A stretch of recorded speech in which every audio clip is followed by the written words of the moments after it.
Hello and welcome back to Overbooked. I'm Amanda and today we have a chaotic rant review. Recently I've been really drawn to romance books and just like loving the cuteness. I'm loving it. I've been eating them up.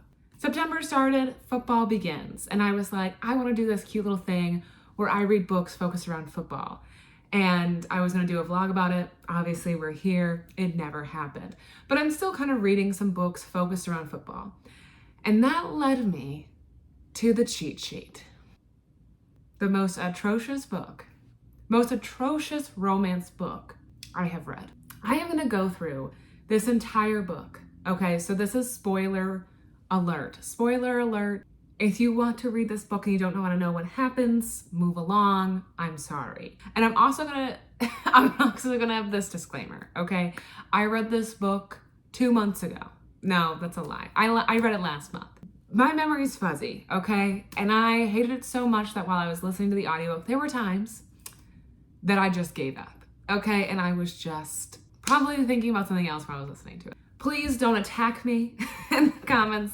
Last disclaimer before we get started. I understand that some people love this book. I actually have a coworker whose sister ate this book up. She loved it. And that's fine. I don't think that that's a problem. And I don't judge people who like this book. So please do not come for me if you think I'm wrong. Anybody can like a book, anybody can hate a book.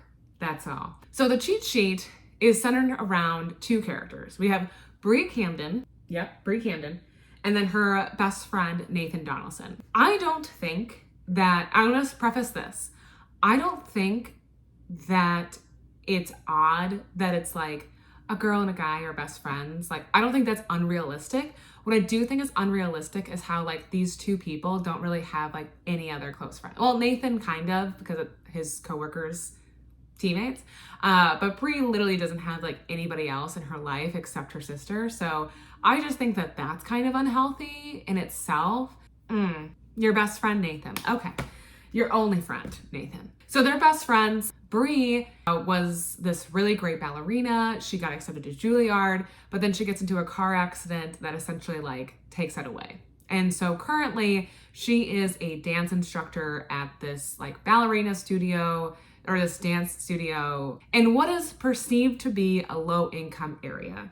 That is a whole rant on itself. You could literally switch out the people's career in this book and it wouldn't matter. That their career has literally no importance to the plot. And I find it uncomfortable that this author is a white woman who wrote a white woman who started a dance studio for low-income kids in this like neighborhood that's disenfranchised. It just kind of has this like savior-esque, it like reminds me of all the girls from my high school that went on mission trips. And the only thing that you got out of it was pictures on Facebook. I don't know. It rubs me the wrong way. Okay, so it just rubs me the wrong way. So that's Bree. She has a sister that's the only other woman she talks to in her life. And we don't know anything else about her sister except that she's a mom. Then Nathan is a quarterback on a great football team. They won the Super Bowl. I don't know, I don't have a vast knowledge of football, but man, I can really suss out that this author didn't have a great knowledge of football. The main things that are talked about are like interceptions. Yeah, I'm not gonna sit here and lecture, I guess, on like what you should be talking about in football and if it really mattered, but I was like, it's just like, we get it. You know what an interception is. Move on. So those are our two characters. Nathan is friends with some people, so he has a group of teammates that he's close with. But again, I don't really know if that's in itself healthy if you're only friends with your coworkers. So yeah, I don't know. So the book is set up where we're getting alternate perspectives, which I usually like, and I think was a little helpful in this book's case, because it's like, okay, we can get, like, if I'm getting too tired of Bree, we can switch over to Nathan, and once I get tired of Nathan, we can switch over to Bree. So that was nice. The book starts with Bree going over to Nathan's apartment. They have this like ritual that they've done since high school where they meet up every Tuesday morning to go for a run, or they meet up once a week to go for a run. It just so happens to be a Tuesday now because Nathan has like a less busy schedule on Tuesdays. He doesn't have to like get up as early to train for his team. I'm already questioning. You're telling me that Bree, you're just going into this like star quarterback's home, just easily going there, going on this run with a man that's very famous in public, and you're telling me that that is not a hassle every time. I just don't understand how like that could really happen. I don't know. And then also, I don't get how like the coaching staff or his trainers would allow this. It just seems like, you know, very all eyes are on you, quarterback. You guys are aiming for the Super Bowl. You're in the playoffs, whatever. And then like you're just going on this like fun run with a friend. It seems like that most of your workouts would be, you know, under the supervision of your trainer or in your home, or like, you know, it'd be a very rigorous schedule. And that's with my limited knowledge. I could be totally wrong. Obviously, I've never dated a football player, and I am not a football player. So whatever, but it just kind of seemed like a little odd to me. I feel like they would have a very strict routine, diet, exercise that they wouldn't want to differentiate from, but whatever. So Bree is going over to this guy's apartment, Nathan, her best friend. She has a key to his apartment. They have keys to each other's apartment. So that's like sus. Like what? The reason, like usually like Bree is, I think the whole thing is like Bree is not supposed to be going over there this morning, but the night before or something, Nathan had a game, which is also just more confusing to me. Was it Monday Night Football? Like, cause it's a Tuesday, like that's a weird chance that he had a game the night before. Also, should he be going for a run the very next day if he just played a very intense professional football game the night before? I just don't, whatever. He won the game, but like he didn't play well. Like, and she lists the 3 interceptions and something else. So she's like, I'm gonna bring donuts and we're gonna go for this run. They were gonna go for the run regardless, whatever. So there's so many things that I'm just like getting to, like in my head, I'm like, oh yeah, I have to mention this, because I'm just like, there's already so many things weird about this opening scene. Like I'm telling you, the first chapter I listened to it and I was like, this is fucking weird. So she walks into the apartment, she lets herself in, and one of Nathan's current girlfriend, because I guess he cycles through them very often, is there. She's in the kitchen, and Bree's like, oh no, here we go. And I'm like, maybe leave now? Like maybe this would be a good time to step back and be like, hey, I'm gonna go. Nope, Bree just charges in. So she's like, hey, and then she's like, yeah, this girl is such a bitch. She's like giving me bad vibes. She's being mean to me. And she doesn't understand Nathan and I's friendship. This is like, Bree goes into this like inner monologue thing where she tells us that all of Nathan's girlfriends just don't understand how close her and Nathan are, and that truly nothing is going on, that they're like brother and sister. Even though that she has this massive crush on him, nothing would ever happen because there's no way that Nathan feels the same about her. Yeah, that's wild. The man that gave you a key to his apartment and goes on a run with you religiously every week would never ever think about you naked. That's weird. So it's awkward, okay? It's really awkward in this kitchen between the two of them. Nathan's girlfriend's like, hey, I don't like this. I don't like how often you're over here. And she's doing this in a really like rude way. But to be honest, I'm on this girl's side. Like, if I was dating Chandler and he had this girl best friend and they hung out constantly and she just like let herself in to our home, his home, I would be like, hey, I trust you guys, but just for my own sanity, I need some boundaries. You know, like, hey, maybe don't come over before 10 a.m. You know, like or give us a heads up. You know, give us a heads up you're coming over. And this is the whole thing I was thinking about. I was like, Bree, what if they were having sex when you just walked in? That would be so weird. So the girl's trying to get her point across, and Bree's like, And then she does make a point where like, yeah, I probably maybe should have some better boundaries. And I'm like, yeah. But then she kind of just like glazes over it. And Bree's like, well, where's Nathan? And the girlfriend's like, he's in the shower. Another instance where I'm like, what the fuck? Why is this man who knows he's going to be going on a run later taking a shower? I do not understand. Does not make sense to me. Why would you wait to take a shower until after the run? I don't know why that bothered me so much, but I was like, what the fuck? that doesn't make any sense. And then the girlfriend's like, well, you know what? I'm going to ask Nathan. I'm going to ask him who he would rather have, me or you. And then Bree's like, oh no, don't do it. Cause she's like, Nathan's going to pick me. He always picks me. This is what always happens. And I'm like, okay, again, you don't think this guy would ever think about dating you. Nathan comes out and he's like, oh, Bree cheese. Oh, I just remembered that. He calls her Bree cheese and I hate it. He's like, oh, Bree cheese, you're here. What's up? Why did you come here? And she's like, I just was like, I knew you'd be feeling down because, the game yesterday. And the girlfriend's in the back was like, well, he won. And then both her and Nathan are like, 3 interceptions. And I'm like, oh my God, the interceptions, we get it. They're bad. Oh, you brought donuts, which I still don't understand, like why they're eating donuts before a run. I would rather have the donut after. And then, the girl is like, the girlfriend's in the background like, fuck this. She's like, hey, pick me or pick her. And then he obviously picks Bree. So the girl like storms out, whatever. A bunch of boring stuff happens. I don't even know what happens, whatever. After this breakup that Nathan has with this girl like posts a story about like how Nathan is like terrible in bed. He can't get it up, blah, blah, blah. Bree is seriously affected by this. Like she is like just devastated. I do not understand. She's like, oh my God, I cannot believe this girl said this about Nathan. I hope he's okay. And I'm like, okay, he's an adult man. And if this is really not like, this is actually not an issue, then this should be fine. Like whatever, like people do this. She's angry, which is not an excuse. She shouldn't have done this. But like, if he doesn't have a problem, then it's not a problem. Whatever girl he dates next is going to find out very quickly whether that's a problem or not. As a star quarterback who makes probably millions of dollars, he will not have trouble finding somebody else. So anyways, she is like up in arms about this article and like just not okay. Nathan could not be bothered less, which makes sense. Who cares? This will be forgotten. This girl does not matter. It's fine. They're like in his car. I don't remember for what. She's like, oh my God, I can't believe she did this to you, blah, blah, blah.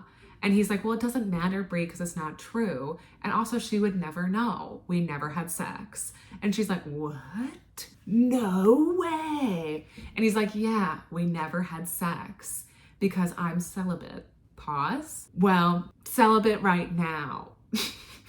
The man has had sex, okay? He's had sex. He's not a virgin. He's like, I just have really gotten to the point where I don't want to have sex with somebody until it really matters, which that I'm not judging that. I think that's really great, but I don't really know. I don't know that celibate's the right word. Let me look. Abstaining from marriage and sexual relations, typical for a person who abstains from marriage and sexual relations. Yeah, I guess that is the right word. I don't know. It was weird. It was kind of like a weird thing. Bree eats this shit up. She eats it up. She loves this because she's like, wait, this whole time when I thought Nathan was banging all these girls, he hasn't? Which to me, I don't know how that's even more reassuring because he's still dating them and he's still spending time with them. He's not dating you. More boring stuff, but while we're like going back and forth, we know that both of them have feelings for each other. Like Nathan has feelings for her, she has feelings for him, and they just are so convinced that the other one doesn't, and it's so annoying. It's so annoying because it's like so obvious that they both like each other and they just don't, it just doesn't click. To me, this is just frustrating because they come off as like these teenagers. Like if this was a young adult novel and these characters were, or even like they were college freshmen or something, or, high schoolers, I'd be like, okay, maybe, right? This is understandable. You have pretty low confidence as a young adult, and you don't also have like the right tools. Like you haven't gone through enough like relationships or experiences to like know how to have that kind of conversation with somebody, to really talk about that and whatever. But they are in their late 20s. And I'm like, okay, maybe just have a conversation, like you guys are obviously doing a lot of extra things that a lot of normal friends just don't even do. Like even with my closest friends, I don't let them just have a key to my house. I don't have a separate room for them. Like Nathan has a little guest room that's just Bree's. Like it has her clothes in there. It has stuff in there for her. And I'm like, people don't actually do that. Tell me in the comments if you do that, because maybe, but like, I just was like, there's no way. Do not tell me that there's no way. There's no way. We also find out like during this like kind of like boring time that like, you know, Brie has been struggling financially. Like she rents this studio and like rent is going up again and she just doesn't really know what to do. There's also this like grant that she could apply for that she could, like she qualifies for, she just has to apply, you know, and like whatever. And that would like help her financially pay for the studio because, you know, she's in this like low income area or did like she has like a lot of the kids that she's serving can't actually pay for an actual dance class. Like she has like reduced rates, whatever. But she just never does it. She never commits. And I just like, there's like a whole thing there that she's like, ever since she didn't get into Juilliard, she has trouble like actually going for stuff, which is admirable. But I'm also kind of just like, it seems like it's something you have to do. Like if you're not able to financially keep up with owning a dance studio, it seems like that's such, you have to do that unless you're just gonna lose your studio. I don't know. But then when we're in Nathan's perspective, we find out that he's actually been helping her this entire time and he doesn't want her to know. So he's been paying like half of her rent and she literally thinks that she's paying a full price and that is too hard for her. So that's wild to me that she thinks that she can maybe keep this up. But he's been paying half her rent and then when he realizes that the rent is going up, he buys like this business, like the building that the dance studio resides in. And then he's just gonna pay the landlord or whatever to keep charging her for his version of the rent. Like he's gonna charge Brie rent, but it's gonna be super reduced or whatever. And he's doing all this behind Brie's back, which I think is kind of shady, but also like Brie won't take his help. Like he's offered numerous times to help her and she just doesn't want it, which also is a little understandable. Like she doesn't want to take his money. She doesn't want like their friendship to be like her relying on him financially. There's already people that do that. And, you know, I do think that makes like a friendship unauthentic, but I feel like that's somebody that's offered, you have a clear history of friendship. I think that that's something that I think they could have worked out if they had a very, you know, like strong, clear, open and transparent relationship, but they don't know how to talk to each other. So obviously it doesn't work out. She finds out, she gets upset, and then she wants to find a way to pay him back. Later, they get together and they're gonna go to a birthday party. And the birthday party is for Nathan's friend on the football team. And they go to this restaurant. And to me, when I think of like, oh, okay, a party, like there's gonna be people there and, you know, we're gonna finally meet some other ladies. I'm like, I need some more female energy in this book, okay? We don't. It's really, really bizarre. The birthday party's at a restaurant and it's only the guys from the football team. Like they didn't bring any of their wives or girlfriends or whatever, or they're single. So it's literally just Brie and then these guys on the football team, like maybe like 5 or 6 of them, and then Nathan. It's just like very like, I'm not like other girls kind of vibes where she's like the only girl there and all these guys love her.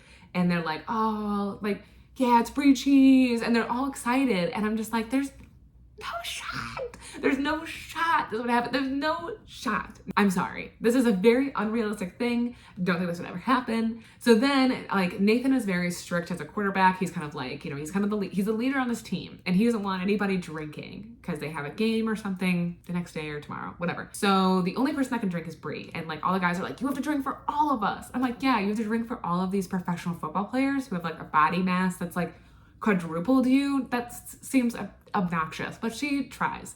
And she obviously gets super drunk. So she gets drunk and she has to go to the bathroom and she's throwing up.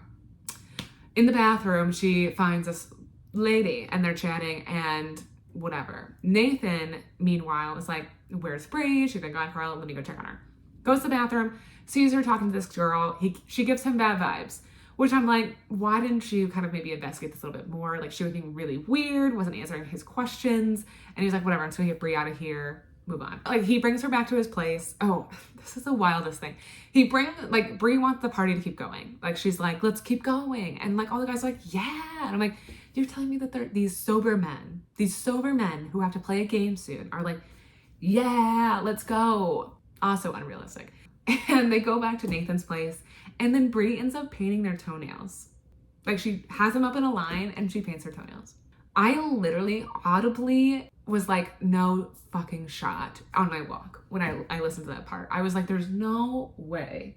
Brie, if you want to do pedicures and a sleepover, find some girlfriends. I don't know. This is very odd to me. Like, I just don't think this would ever happen. I cannot, for the life of me, picture that ever happening. In the morning, it is like the slowest.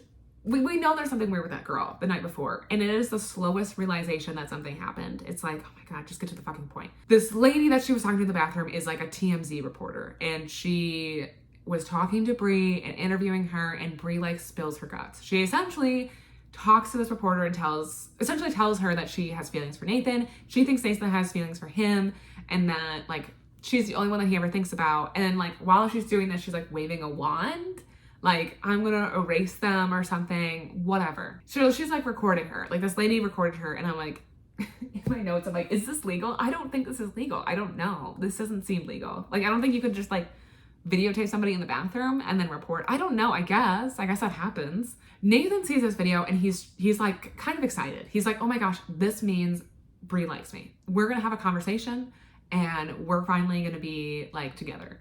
And Bree is like, fuck my God, I can't believe I did this. Nathan's gonna be so horrified. I have to just say I was drunk. And that's what she does. She says, oh, I was just drunk. I didn't mean anything I said. And Nathan is like, okay. He doesn't even try to push it. And I'm like, don't you think that is like the oldest excuse in the book? And like, you could have maybe put yourself out there. Nope, whatever. The video of Bree confessing her love, waving a wand, whatever, goes viral. Everybody loves her. I'm sorry. I just don't like Bree, and this is confusing to me. I don't understand how everyone loves her, but whatever. They end up, like, so Nathan's PR person or publicist, whatever she is, ends up calling Nathan and telling him to bring Bree over, whatever. And she's like, hey, Tide Pen or whatever wants to do this ad campaign with you guys. Like, you're dating and you have a Tide Pen everywhere you go with your, I don't really remember the specifics. And she's like, I don't care if you guys fake date and you're just friends, or if you actually date, I don't care less. I just need you guys to sign this contract and say that you're doing it or whatever. She, like, Bree is like, okay, like, I don't know if I can do this. Fake date Nathan for 3 months or whatever. But like, you know, I would be able to get the money back to pay Nathan. Like, I would be able to pay him back for, you know, all those months of rent that he covered. Which I'm just like, I mean, I guess that solves the problem for now, but how are you going to pay for the studio going forward? That seems kind of not okay. So you still haven't applied for the grant. So they agree to fake date. And it's just kind of like, I don't mind the fake dating trope. I actually think it's kind of fun. Like, cause it's like, okay, people are fake dating and, you know, they like get into these scenarios where they're like, oh my God, I actually love this person, or I like this person. And it's like kind of steamy, but it's not. It's just kind of like really, really like childish scenarios that like end up going nowhere. And I almost like hated the fake dating part more than anything. Nathan decides that he's going to try to take advantage of this fake dating, and he wants to get to Bree to realize that he likes her, which to me seems like, just tell her. And just be like, hey, you know, we've been doing this fake dating thing, and I actually think that I would like to date you for real. Seems pretty obvious, but whatever. So he gets together with his friends from the team, and they put together this cheat sheet, how the novel is named. And they go through all these lists of activities that Nathan could do to win over Bree. Some of them are just ridiculous. They're straight up weird. Like, one of them's like, wink at Bree, like wink. And she's like, ha! She like laughs, and she's like, you're not a winker. And that's another thing too, is like these two rely too much on just being goofballs, which I think that's fine. I think that's fun and needed in a relationship. Like when Nathan, like, you know, was finally brought off the bench when he was in his like early days of his career, and he goes into his like, you know, this first NFL game that's like really actually like, you know, it's all on his shoulders. He like looks at the crowd at Bree, and then she makes this like really goofy face at him to reassure him. That there's like a lot of things like that come up throughout the book, and like, you know, especially when Nathan's trying to like do certain things for her, she like laughs hysterically or makes like a weird face or whatever. And I think like it's just not cool. Like if that was Nathan, I'd be like, can you please be serious for a second? Like I think it has its time and place to like be goofy and be silly, and I think that's reassuring because like both you and your partner or friend, in Nathan and Bree's case, like you both know what you both are thinking, and you both know like that person's just like trying to relax, and they know, you know, that they want the best for you. But like I think there are some cases where like, hey, maybe I would just like want you to have an actual conversation with me right now.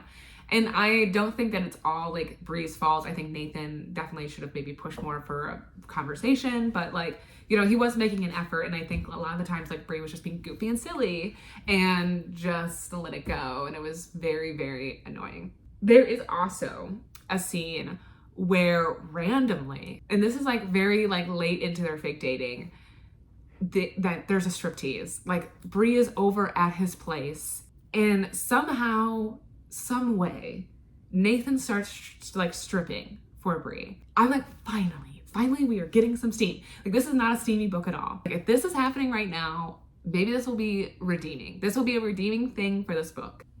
No, it wasn't, because Bree literally runs away. It's all like a joke. And I'm just like, this man was about to pull out. He was about to take all of his clothes off. And you were just like, hee, gotta go. What do you think is happening right now? Like, what do you think is happening? We get to the end of the book, and this is where my memory gets really hazy. So if you were in the comments attacking me, honestly, I kind of understand. Like, okay, like it's fine. But yeah, the end is weird.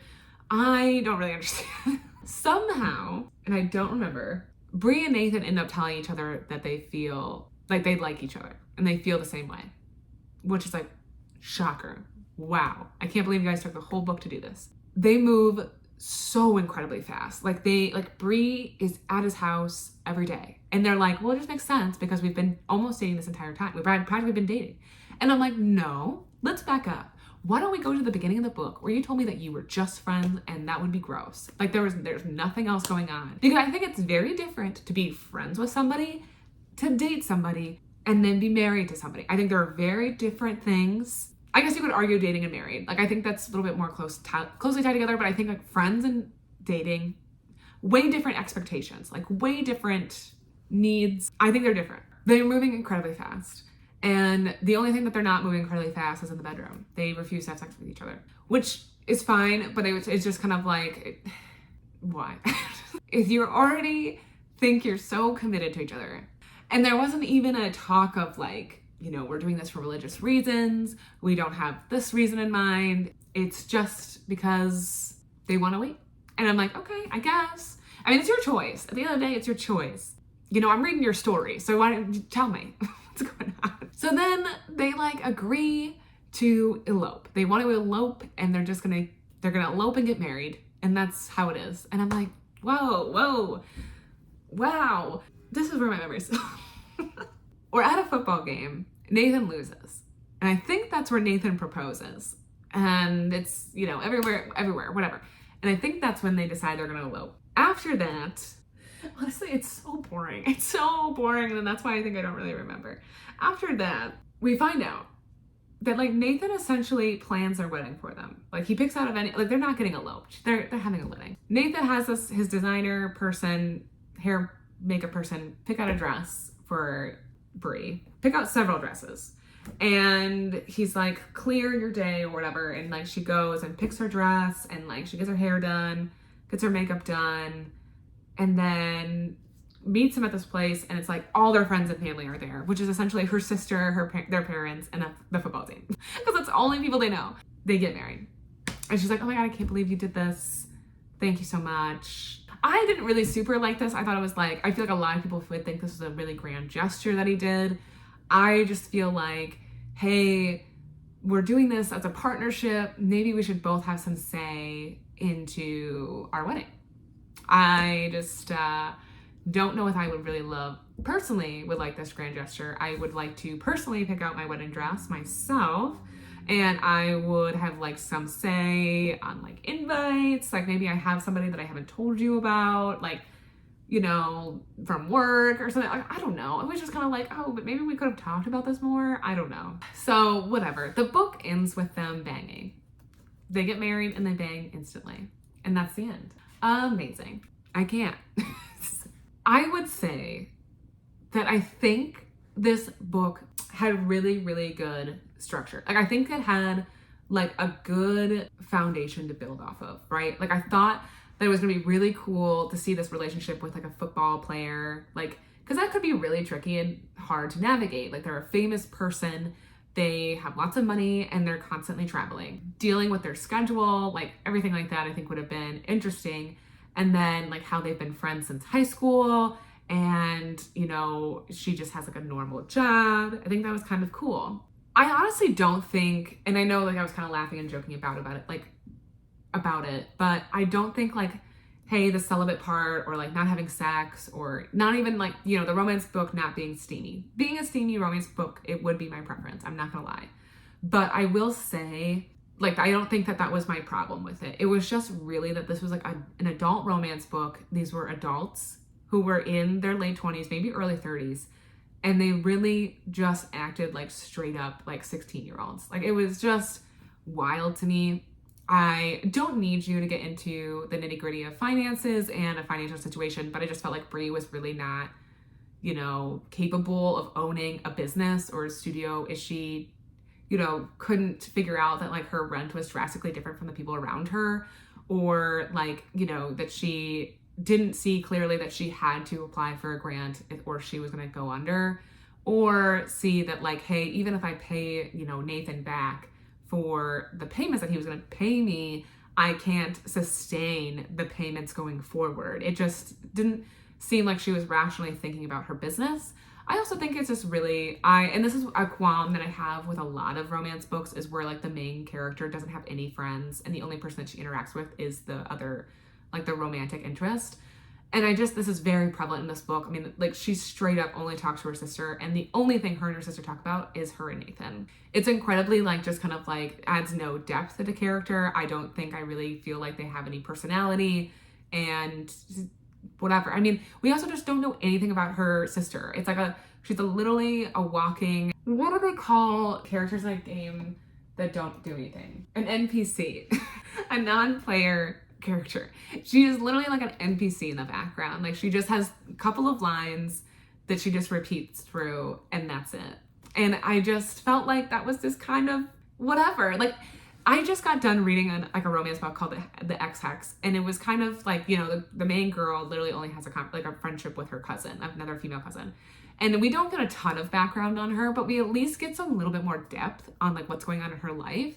And I know sometimes like romance authors do that because it sets up like the next romance book in the series, which whatever. I like that. I like having some kind of depth in like the people that's going on around her. It kind of adds more to the story.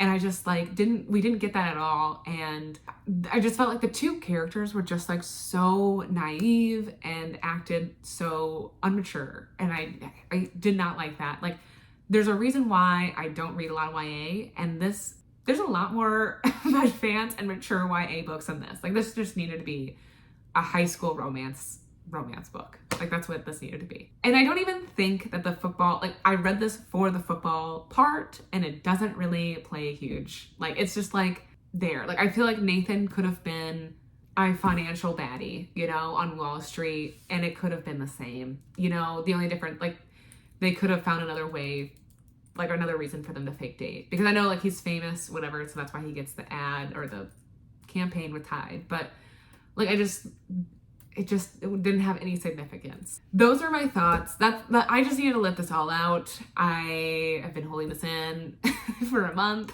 I needed to get it out. In the comments below, I want to hear if you've read the cheat sheet. And I don't care. If you loved it, tell me. Tell me that you loved it and that I'm wrong. I don't know. Like, whatever. Don't come for me, but just tell me like, hey, I disagree. Or if you agree with me, I would also like to know. I don't know if I've met a lot of people that disagree with me.